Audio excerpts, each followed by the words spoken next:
Let's continue with our employment series as we discuss resumes.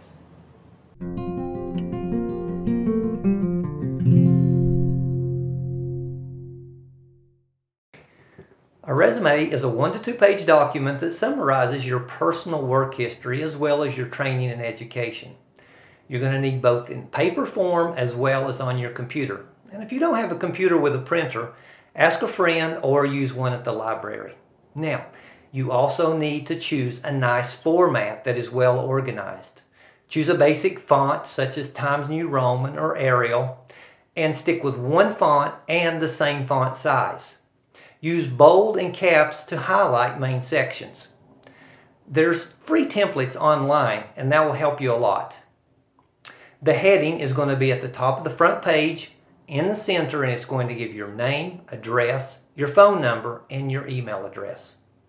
Sections are going to include previous employment, your education, additional training and certificates, and references. And we'll talk about all of those. Listen, I need for you to take this seriously. Often a manager will see your resume and make decisions about you long before they see you in person. Now, let's talk about the employment section. This is where you're going to list all of your work experiences. You're going to list your jobs in order, and I would encourage you to list them from the most recent and then move backwards. Put the name of the business or the company that you worked with, as well as the time period that you worked. I encourage you also to write a short description of your responsibilities. Now, you could say something as simple as I provided customer service, but it would be better to say something like I served counter customers while meeting shipping deadlines. If you have no formal work experience, you can even include things like lawn mowing or babysitting that you've done in the past.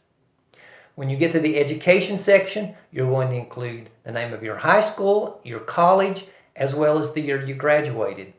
And I would encourage you, if you've only taken 1 or 2 college classes, include that and put the year that you attended. You can also include vocational training.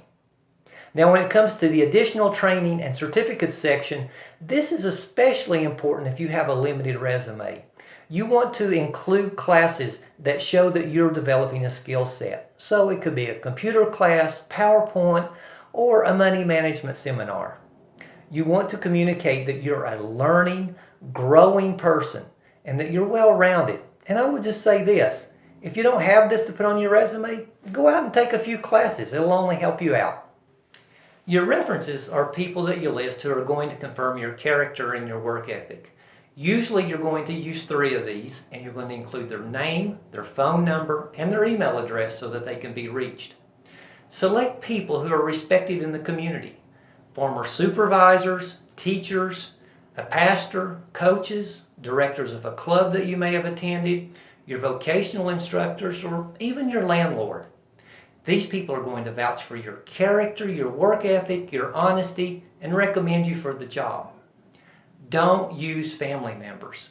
And if you can't think of someone, ask another person to help you come up with some ideas. Let your references know that you've used them so that they're not caught off guard and they're ready to answer these questions. And even better, ask them if it's okay. Include this resume in with all your applications. What you're doing is presenting a document that's professional and makes a good first impression.